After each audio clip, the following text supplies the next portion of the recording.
بسم اللہ الرحمن الرحیم۔ السلام علیکم ناظرین گرامی، امارات اور اسرائیل کے درمیان امریکہ کی مدد سے گزشتہ دنوں طے پائے جانے والے نام نہاد امن معاہدے کے بعد کئی اور معاہدے بھی طے پائے ہیں، جس میں امارات کی اسرائیل میں سرمایہ کاری، جو کہ خاص طور پر مقبوضہ فلسطین میں قائم اسرائیلی فوجی چوکیوں اور حراستی مراکز پر ہے۔ اس کے علاوہ مشترکہ ترقیاتی فنڈ کے قیام کے ساتھ ساتھ امارات اور اسرائیل کے درمیان فضائی نقل و حمل کے معاہدے بھی طے پائے ہیں، جنہیں امریکی حکام کی طرف سے ابراہیم ترقیاتی معاہدے کا نام دیا گیا ہے۔ ان سب خبروں کی تفصیلات آگے چل کر ویڈیو میں بیان کی جائیں گی، اس لیے ویڈیو کو آخر تک ضرور دیکھیں۔ مزید ڈسکس کرنے سے پہلے اس ویڈیو کو لائک کریں اور نئے آنے والے دوستوں سے درخواست ہے کہ زیرزبان ٹی وی کو سبسکرائب کریں، نیز بیل آئیکن کو ضرور کلک کریں تاکہ ہر نئی آنے والی ویڈیو کا نوٹیفیکیشن آپ کو بر وقت مل سکے۔ ناظرین گرامی، اسرائیل نے امریکہ کے ساتھ مل کر خود کو منوانے کے لیے اسلامی ممالک کے ساتھ جو بھی چالیں چلی اور جو بھی کھیل کھیلے، ہم سب ان سے بخوبی واقف ہیں، اور مسلم ممالک نے کس طرح اسلامی تعلیمات کو بھول کر اپنے ذاتی مفادات کے لیے اپنا سر تسلیم خم کیا، اس میں بھی کوئی دو رائے نہیں۔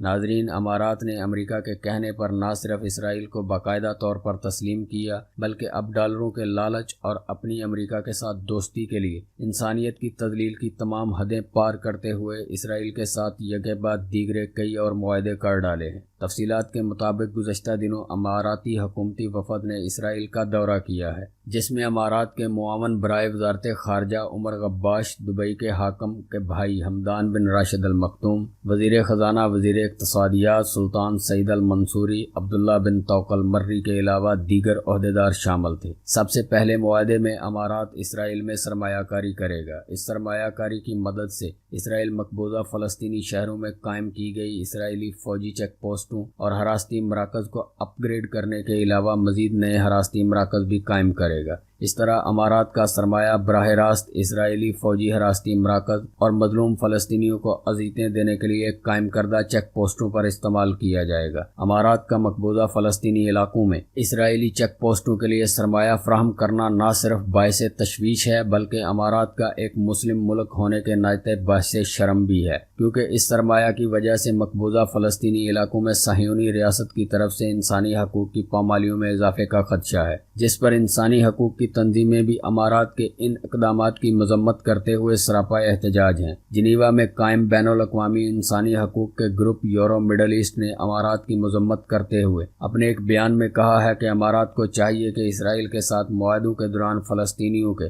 انسانی حقوق کی پامالیوں کے خدشات کو بھی سامنے رکھے۔ امارات کی طرف سے فراہم کی گئی سرمایہ کاری فلسطینیوں کے خلاف اسرائیلی فوج کے جرائم کی حوصلہ افزائی کرے گی۔ اس طرح اردن اور القدس میں قائم اسرائیلی فوجی چوکیوں کی طرف سے فلسطینیوں کے جبری اغوا اور ان پر تشدد میں اضافہ ہوگا، جس سے فلسطینیوں کی روزمرہ زندگی مزید اجیرن ہو جائے گی، جو کہ پہلے ہی صہیونی فوج کے مظالم کی وجہ سے اجیرن ہے۔ ناظرین گرامی، دوسرا معاہدہ بھی نام نہاد امن معاہدے کی طرح امریکہ کی مدد سے ہی طے پایا ہے، جو کہ امارات اور اسرائیل کے درمیان امریکی مالیاتی تعاون فاؤنڈیشن کی مدد سے القدس میں مشترکہ ترقیاتی فنڈ قائم کرنا ہے۔ اسرائیلی، امریکی اور اماراتی حکام مشترکہ طور پر کام کریں گے۔ مشترکہ ترقیاتی فنڈ میں $3 ارب کی رقم رکھی جائے گی، جس سے مشرق وسطیٰ، شمالی افریقہ اور مراکش جیسے خطوں میں مشترکہ طور پر سرمایہ کاری کی جائے گی۔ ناظرین گرامی، تل ابیب میں اماراتی معاون برائے وزارت خارجہ نے اسرائیلی وزیر خارجہ سے ملاقات کی۔ ملاقات کے دوران انہیں اماراتی وزیر خارجہ عبداللہ بن زائد کا لکھا ہوا خط پہنچایا گیا، جس میں اماراتی وزارت خارجہ نے باضابطہ طور پر اسرائیلی حکومت سے تل ابیب میں اماراتی سفارت خانے قائم کرنے کی اجازت مانگی ہے، اور لکھا ہے کہ ہمیں اسرائیل کی طرف سے تل ابیب میں ابو ظبی کا سفارت خانہ قائم کرنے کی جلد از جلد منظوری دی جائے۔ ایک اور معاہدے میں امارات کی سول ایویشن اور اسرائیل کی سول ایویشن کے درمیان فضائی نقل و حمل کا معاہدہ طے پایا ہے، جس پر اماراتی وزیر اقتصادیات اور اسرائیلی وزیر ٹرانسپورٹ نے دستخط کیے ہیں۔ معاہدے کے تحت امارات سے اسرائیل کے لیے ہفتے میں 38 پروازوں کی منظوری دی گئی۔ اماراتی وفد نے اسرائیلی وزیر اعظم نتن یاہو سے بھی ملاقات کی۔ اسرائیلی وزیر اعظم نے ملاقات کے موقع پر ایک بار پھر امارات کے ساتھ معاہدے کو تاریخی پیش رفت قرار دیا ہے۔ دوستو، زیرزبان ٹی وی کو سبسکرائب کرنا مت بھولیے، ویڈیو کو لائک کریں، نیز سوشل میڈیا پر دوستوں کے ساتھ شیئر کریں اور کمنٹ باکس میں اپنی رائے کا اظہار ضرور کریں۔